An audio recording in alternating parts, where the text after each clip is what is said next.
Tuesdays are supposed to be my day. My husband is supposed to go to the office. He only has to go 1 day a week. And that's supposed to be I have not had a Tuesday since mid-December.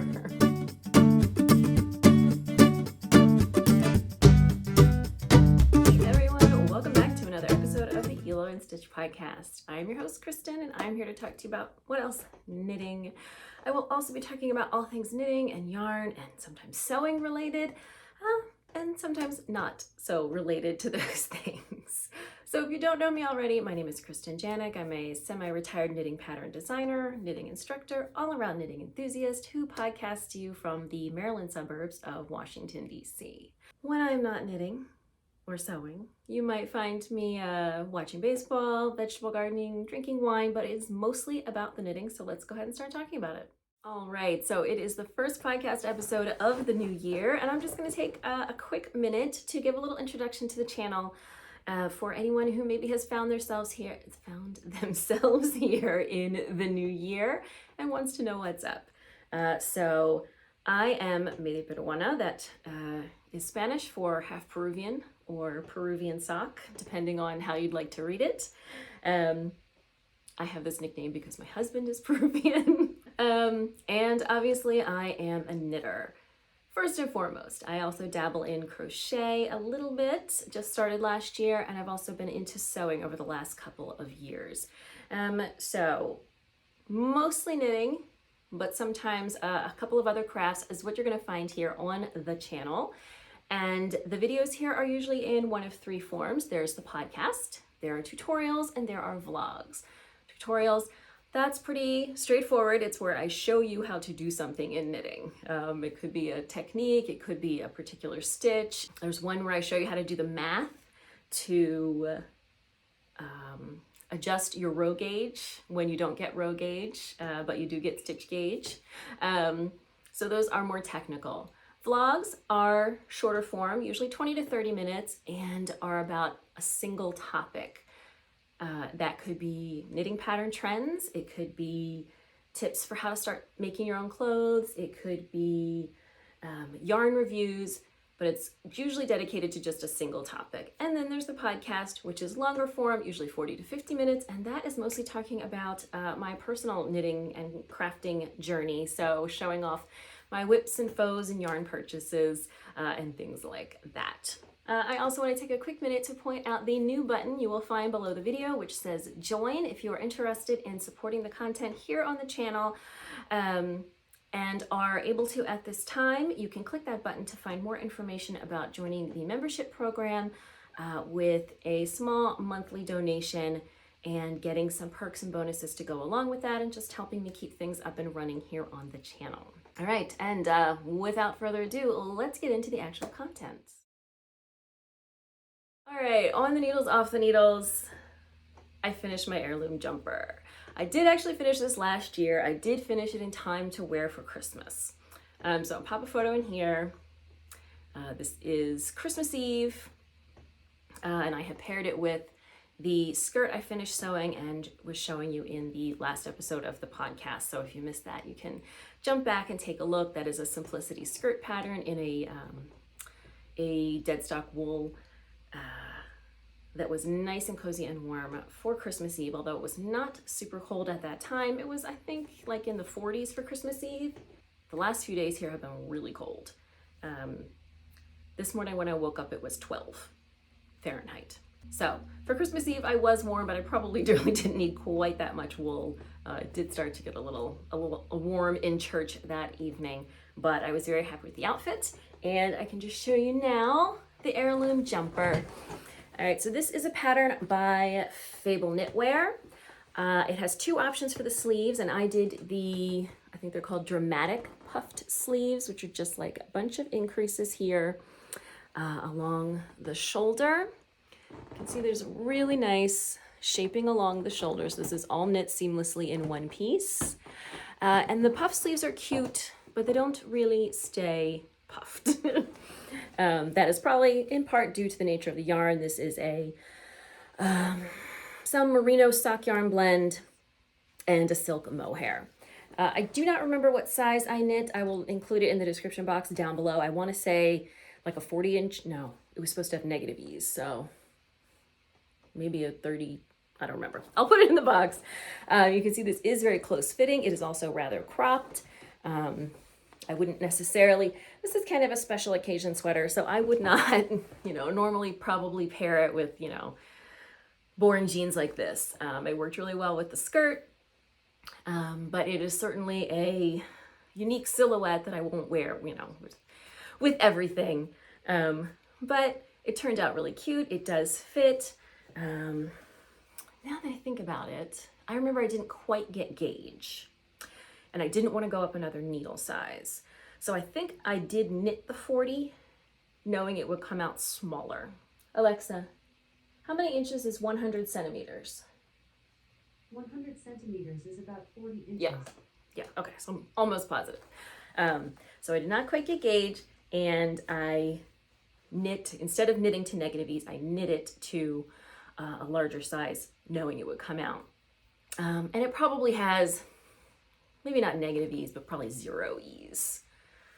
I wasn't sure as I was knitting it whether it was going to end up fitting, because this lace panel really does open up very nicely. But it does fit, and I'm very happy with it. I love the color.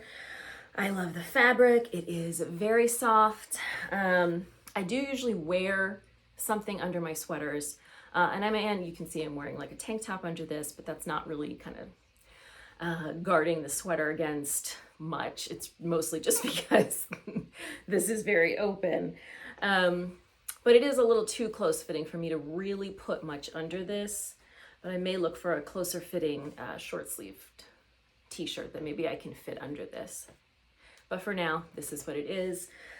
And it is beautiful, and I love the way it turned out. I have a whole bunch of Fable knitwear patterns in my queue now. It was very well written. It was, the shaping was really well done, for the shoulders and the sleeves. I just think it turned out really well.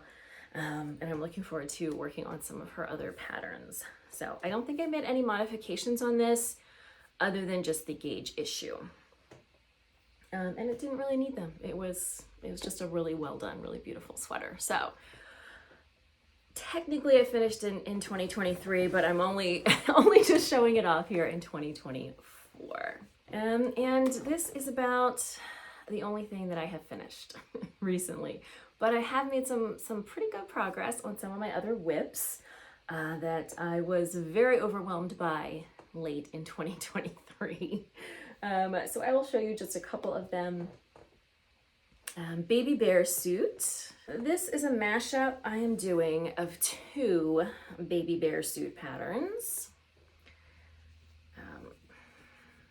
So it's really hard to show all the pieces at once. So it has this hood and these little ears. So I am mashing up a Knitting for Olive bear suit pattern and another hip knits or something bear suit pattern.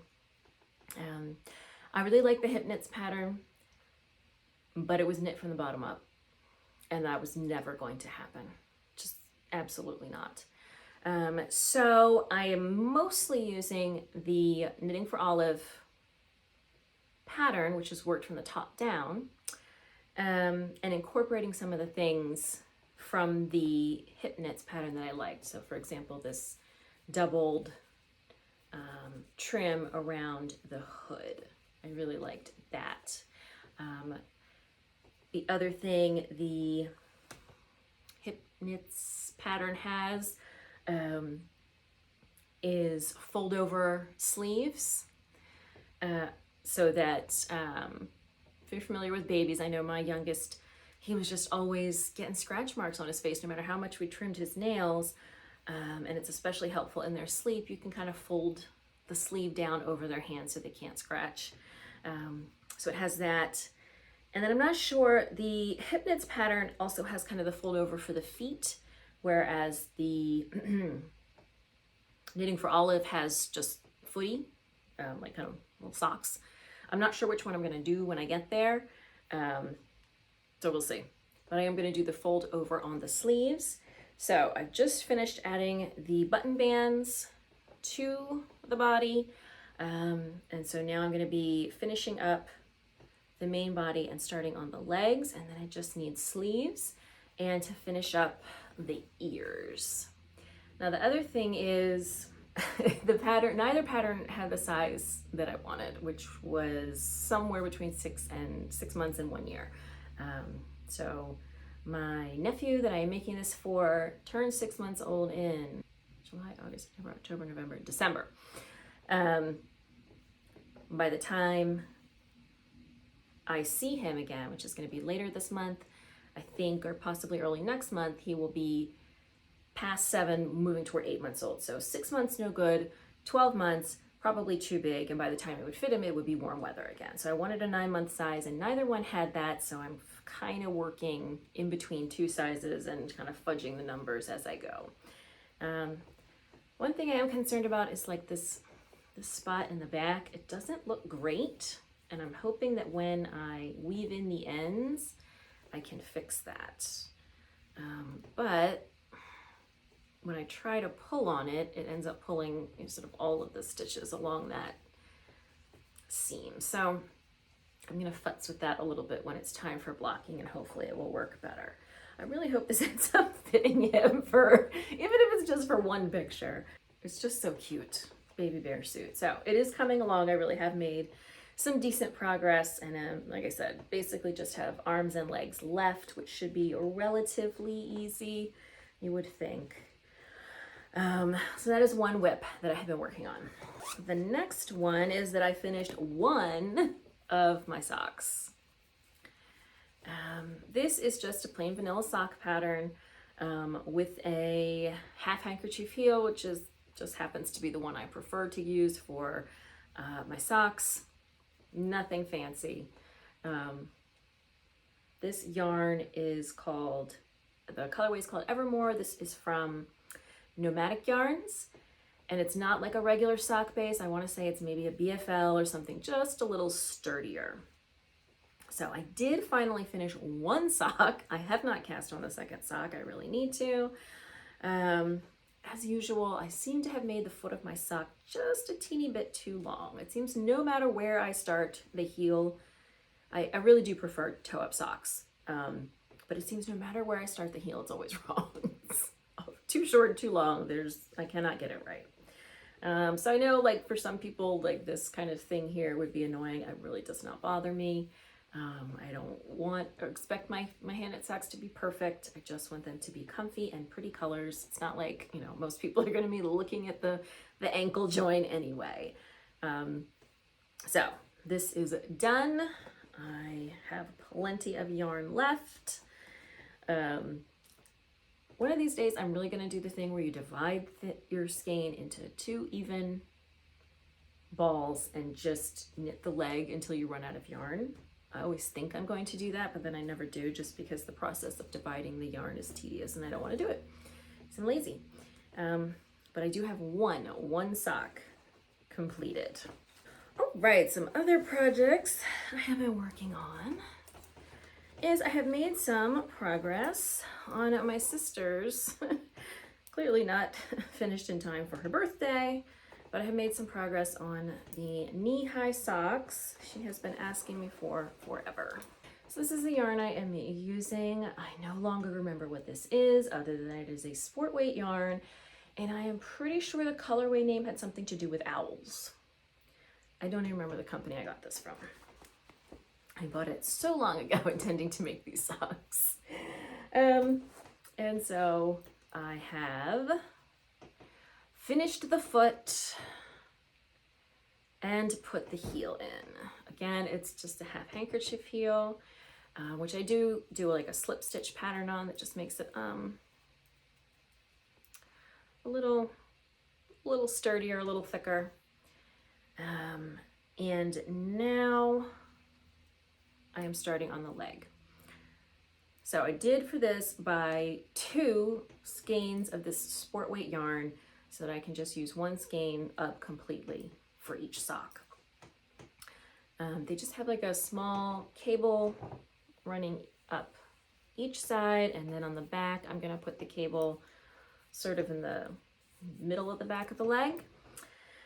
And then, since she does want these to be knee high, it's ribbing, so it's really stretchy. It probably doesn't need a lot of shaping for the calf, but I may, you know, throw a few increases in to make sure that the calf is wide enough up by the knee. That is as far as I have gotten. It's getting a little bit blown out with the light, but I do think it looks pretty nice. And now that the heel has been put in, it's relatively straightforward knitting, simple cable. Then I just have to make a second one. The best sister. I'll get done eventually. I've sewn her several dresses, so I've also given her several sweaters that I have, you know, knit for myself and then just given away to her. So she has no room to complain. They'll get done eventually. But I have made some progress on that. There's no pattern for it. I'm just making it up. I might do a pattern eventually, but that is, you know, way down the road when I actually finish 2 socks. The other thing I have been working on a bit, not a ton, but a bit, is my crochet blanket. Not making any major progress, but I did add the last color. So from this point forward, it'll be repeating these colors in some order or other. So I was originally thinking like a dark gray, or, you know, something almost black here, but I really do want to do this entirely from stash. So this is what I ended up with. This is some Plucky Knitter that I bought years ago, and I think at the time I bought enough for a sweater for one of my kids, and it's no longer enough for a sweater for one of my kids, so I figured I would add it in here.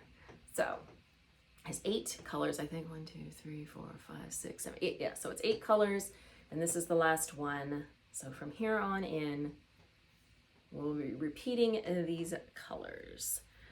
It is not moving very quickly. I just learned to crochet last year. It is a kind of straightforward chevron pattern in a double crochet. You know, I sit and crochet for an hour and I get like 1 row done, but that's okay, because I'm learning and because it really does, you know, work up much more quickly than knitting. So like 3 rows of knitting is not going to be this big unless you're using a super chunky yarn. But it's going, so maybe by the fall or winter I might actually have a usable blanket. I'm really happy with this for my first crochet project. It is, you know, with the increases and decreases, it does keep it a little bit interesting. I like the mix of colors that I have managed to come up with here, and I think it's going to just be a really nice blanket and a nice way to use up some of all this yarn that I have and I'm supposed to be working through this year. So I do have lots and lots of other things on the needles, but I really have been focusing on those 3. Is that what it is? 3? Oh no. Those projects, maybe 4 projects. So it was the baby bear, my socks, my sister's socks, and the blanket. I really just been focusing on those because I am trying. If you'll remember my long list of whips, I did put them in some kind of order to try to get them finished. So I have been sticking pretty well to the order that I set to try to finish those mini whips. So I did try this dark gray, which is what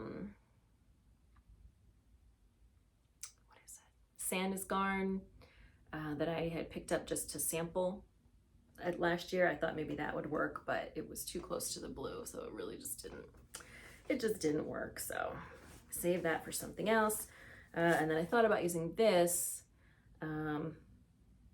mostly because I had to wind up the bronze colored yarn. I didn't feel like it, but I put it to an Instagram poll and everyone said the bronze, so there you have it. So those are the projects I have been focusing on. I'm not going to show you any whips that I haven't really done any work on, but I did finish a sweater. All right, in Adelante, I'd like to talk about designs that I am working on and trying to move forward. which doesn't get as much traction these days. I'm not designing as much. It's not my job anymore. It's just something I do occasionally where I can fit it in for fun, but it is a nice creative outlet. So I do have a couple of designs on the needles, but I'm just going to show you this one, which doesn't look like much of anything.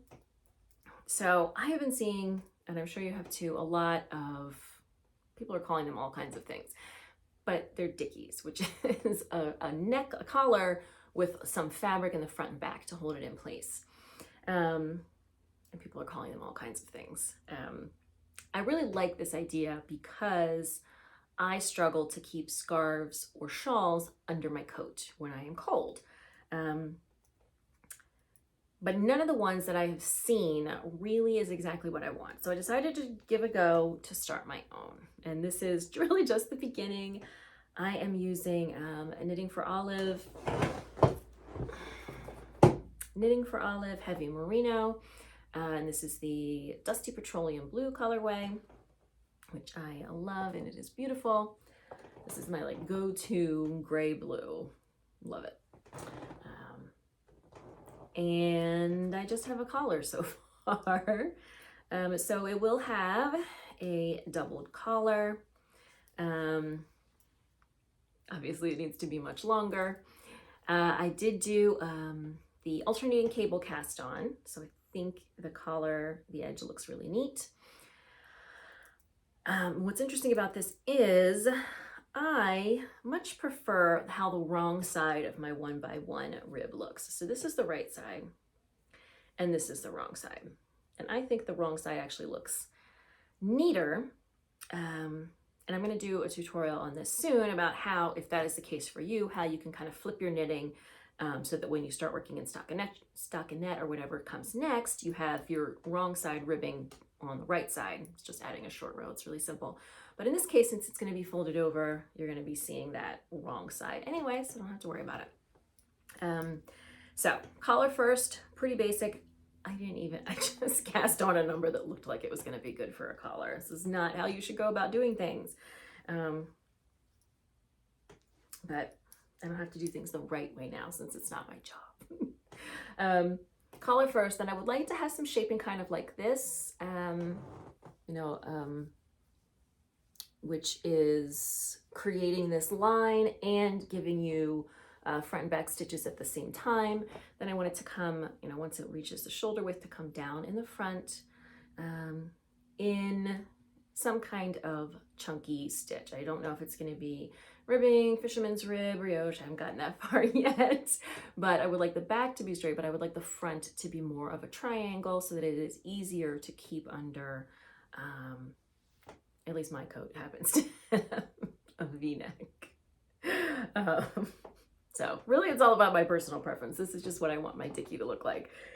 And then maybe eventually it'll become a pattern in case other people also enjoy, the particular shaping that I have chosen.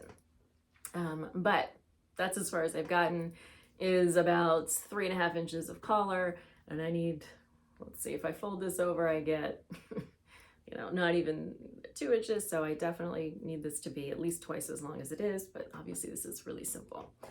The heavy merino is not as soft as I thought it would be. It's 100% merino, but it does have just a little bit more grip to it. It's not itchy. It just seems to have a little bit more texture than perhaps a standard merino, because it is not, as far as I can tell,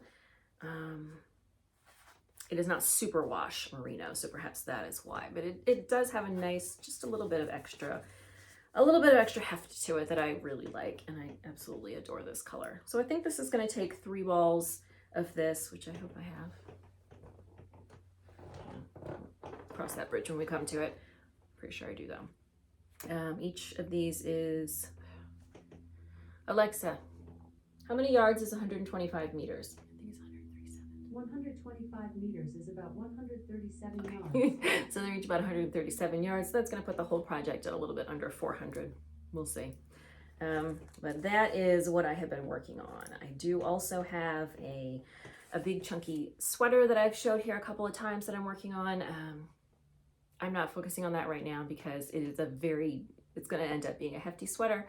And by the time it gets done and tested and all that, it's going to be, July. So I'm not worried about that right now. Save that for the next season. I do have 2 summer tops that I'd like to turn into something. One of them I finished like the front, so that's good. And then summer was over, so again, gonna wait for the appropriate season. But this one I would like to finish up maybe next month. We'll see. And then I also have a scarf that I am working on. But you know, we have the time that we have, and it's not something I can prioritize if it's not, you know, my actual job. So it has to take a back seat and just see what happens. I should probably also stop scrolling on my phone so much. But that is what I am working on in terms of designs. All right, well, I did say that I'm going to be focusing on working from stash this year. But before I made that commitment, I made sure to pad my stash a little bit. So I'm just going to share with you the yarn that I bought for 2024. Possibly the only yarn. No, there's no way this is the only yarn I'm buying, but I'm going to give it a good faith effort. So I grabbed some skeins of yarn from Knit Picks at the end of 2023. So one of them, and for this I only got one.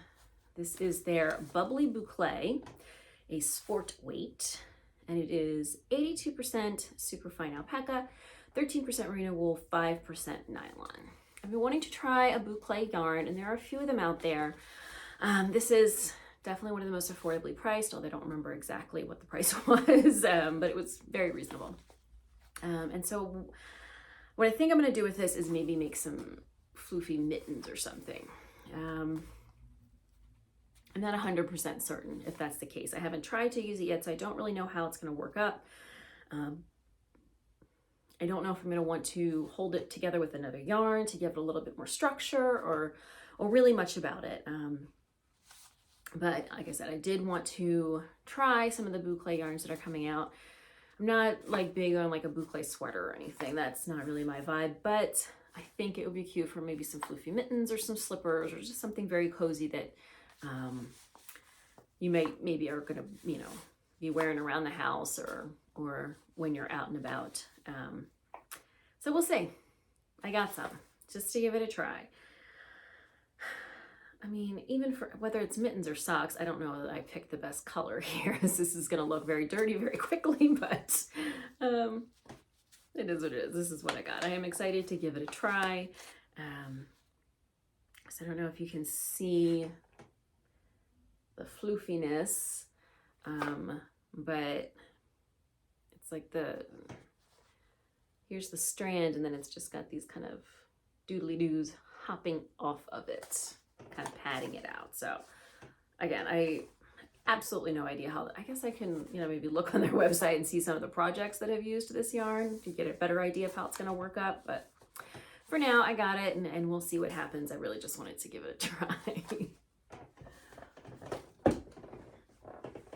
And then I went ahead and bought 2 sweater quantities of yarn for, you know, after I finish my many whips, to hopefully fill in some wardrobe gaps. So I bought these both in neutral colors to hopefully fill in some wardrobe gaps and make some sort of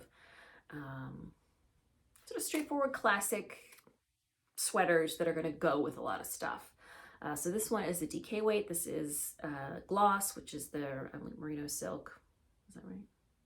Yeah, merino silk, 70/30 merino silk.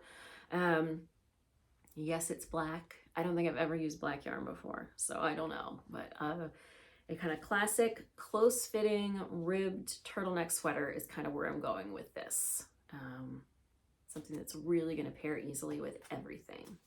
And then this one is their yarn that I really just wanted to try out. This is Altiplano, which is a worsted weight that is a wool alpaca blend. I love wool alpaca blends. Alpaca by itself is very hard to make work because of how soft and drapey it is. It doesn't provide a lot of structure. It tends to pill a lot. But when you pair it with wool, you get a nice mix of softness and structure. So this is a 65 wool, 35 alpaca. And this colorway is Niebla, which means mist or fog. Neblina is mist. I don't remember. It's one of those. It's either mist or fog. I mean, they're pretty similar, right? And again, this is a worsted weight, and I got a sweater's quantity. I'm not sure what I'm going to do with this one. I've got a couple of cardigans, sort of throw on around the house cardigans in my queue that I'm interested in. I've also got plenty of pullovers in my queue that I'm interested in, but I really do want to add a sort of basic cardigan wear with everything, you know, in a nice neutral color to my wardrobe. So I'm leaning toward cardigan. I'm not sure which one. So I got a sweater quantity of that as well. So this is, I'm sure this is not the only yarn I am going to bring into my home in 2024. But hopefully I can hold out, you know, for a bit, at least maybe until Maryland Sheep and Wool, which is, let's see, 3.5 months away, 4 months away. Because as you know, clearly I have plenty of yarn to work with. I did have not a ton of the worsted weight sweater quantities. Yeah, in fact, I only see one there, and it might be two actually, but so I definitely wanted to do that. I have a couple of DK sweater quantities. None of them are neutrals, and so I really wanted to bring in something like a black that is just gonna mix and match more with things in my wardrobe. So we shall see. I'm a little sad. I am I'm partnering again this year with Hobby Yarn to work on a couple of projects, and one of the yarns is going to arrive today, which obviously doesn't count because I didn't pay for it, that I was hoping to show you guys, but the mailman has not come yet, so it'll just have to wait for a future episode. So for now, this is what I have to show you, and we'll see how I do with the not buying yarn mostly in 2024. All right, and lastly, I did want to show you a little bit of sewing today.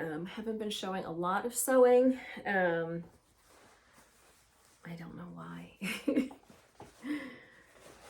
It's usually because everything I've sewn is either in a million pieces and I've barely started, or I've finished and thrown it in the laundry.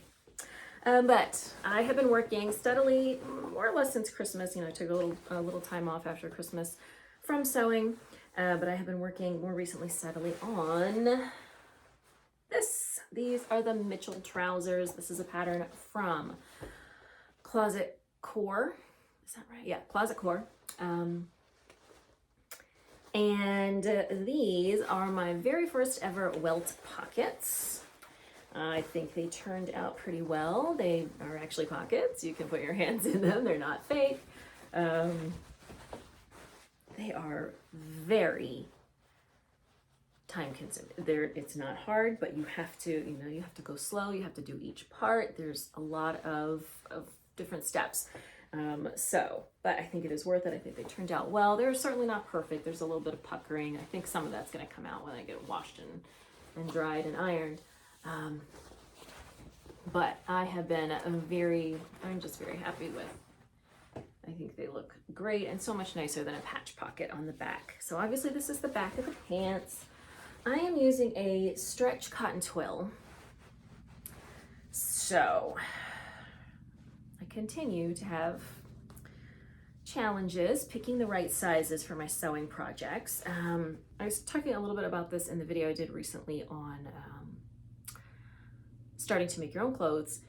Sizing for sewing patterns, like the big pattern companies that everybody knows, Simplicity and McCall's, their sizing is entirely made out. It's, in a ready to wear, I'm usually like a 6, sometimes a 4, sometimes an 8, but usually a 6. And if I'm doing one of the big pattern companies, I've got to pick like a 12 or a 14. So those numbers seem to be just, I don't know, made up. The independent pattern companies, so, Closet Core and Deer and Doe and Seamwork and things, their sizing seems to be a little bit closer to the ready to wear size, but it's still not always 100%. And of course you check your measurements, and you check the measurements of the pattern, and you pick your size. But for this one, I am using a stretch fabric, and it doesn't call for a stretch fabric. So if I were not using a stretch fabric, I probably would have done the 8. But since I am, I decided to do the 6 because it's stretchy. And I hope that is going to work out in my favor. So we'll see. So I have finished the back of the pants, and I have finished a fair bit of the front of the pants. These pockets are really cute, and they have like a pleat, and these, which are gonna look cute when it's done, but this stupid thing flapping around and banging on everything has been really irritating while I've been working. So the pockets turned out really cute. I like them. The buckles, are fine. They're just annoying to work around. And now I've got to put in the zipper fly, which I've never done before. And I thought I had bought one, and I didn't. And I'm trying to avoid going to Joann Fabrics now after their disastrous holiday season, where they advertised all of these great deals on fabric and then didn't deliver them to anybody before Christmas. So I'm trying to avoid that. But I don't have a whole lot of other options around here for getting a zipper. I can't just order like a $1-2 zipper from an online fabric company. That just seems absurd. But I'm trying not to, go overboard with the fabric buying. So I don't know. I guess these are going to be on hold for a little bit until I figure out how to go about getting myself a zipper. But then once that's done, the zipper and the waistband will be next. And then I've just seen the sides, the hem, the bottom. So they still have that one last tricky element, which is the zipper. I've done zippers, but not a zipper fly. So I don't know really anything about it. And I guess we're going to find out how it goes.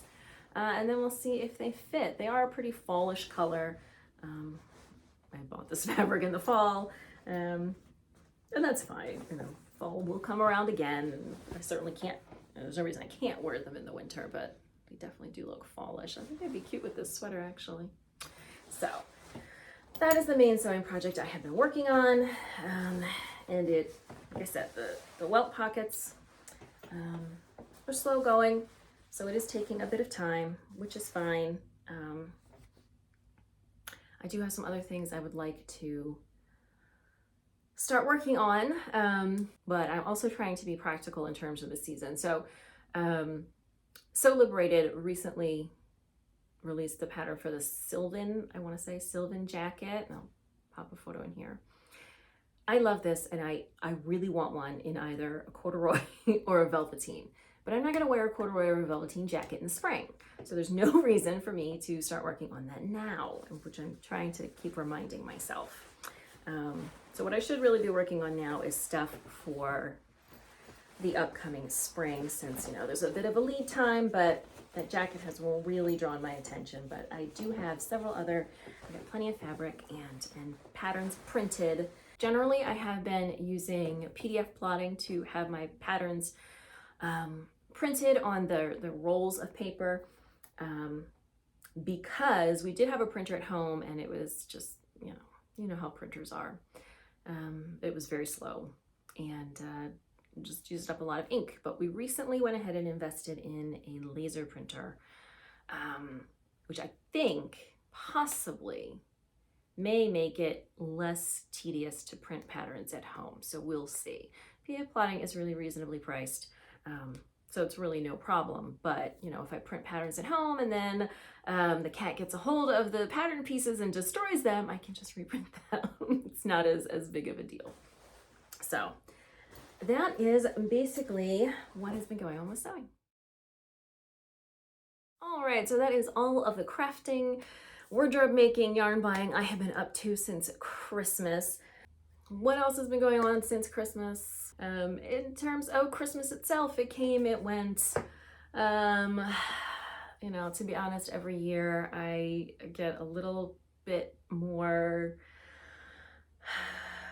down on Christmas, I get just because it's so much work for me. You know, there's nothing like putting months of effort into buying and picking out and buying and wrapping gifts to have your children complain that they didn't get this, that, or the other thing, or they only got this, and it's rough.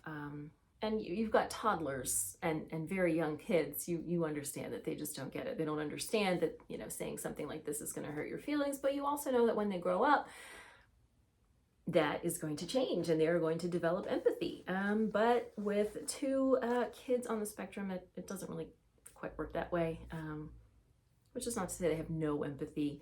They certainly do, but it just is not, it's not as pronounced perhaps as you might hope it would be at the ages they are at. So they, you know, still, we're working on it, but when mom has worked so hard and is very stressed out and tired, and kids are complaining that all of that work wasn't enough, it can be a little overwhelming. So I would say my Christmas spirit was not really as pronounced this year, but we still had a nice Christmas Eve. My children more or less behaved in church. We had some very nice foods and got some nice gifts and spent a lot of time relaxing at home. And then the kids went back to school on the 3rd, and almost immediately somebody had a sick day, and then there was a day where it was raining a lot and they got dismissed early. And then this week they had Monday off for Martin Luther King, 2 snow days. Today's Thursday. And tomorrow we're supposed to get 3 to 6 inches of snow. So the kids will not leave. Tuesdays are supposed to be my day. My husband is supposed to go to the office. He only has to go 1 day a week. And that's supposed to be I have not had a Tuesday since mid-December because somebody is sick, or it's a snow day, or it's a Christmas break. And I am, I could really use that day. It is what it is.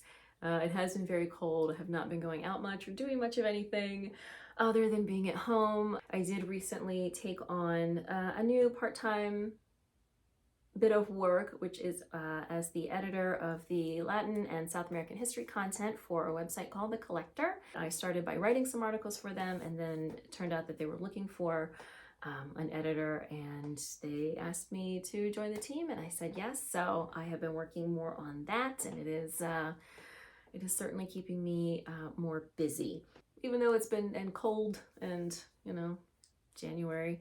More fun things are starting to come up on our schedule. So we've got, this weekend is my family's traditional sour beef dinner, which my mom used to do before she passed. She used to do it twice a year. We do it once a year, and it's always fun, but a lot of people.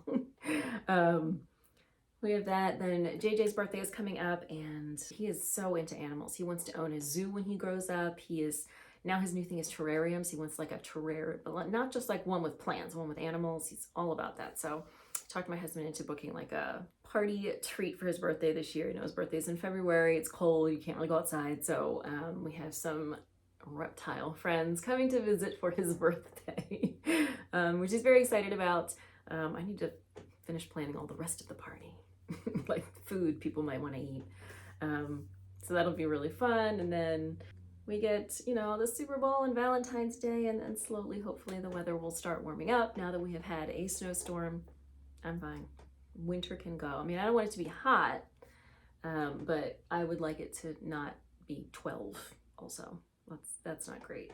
You know, but the 50s would be okay, so I could still wear my sweaters, but also like go outside. It doesn't snow, like when I was younger, I sound like a grandma, back in my day, you know, it snowed a fair bit in the winter in Maryland.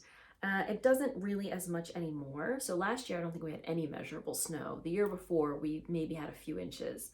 And you can really tell that it's like functioning at snow is knowledge that when you don't use it, it disappears. So we had snow Monday night into Tuesday.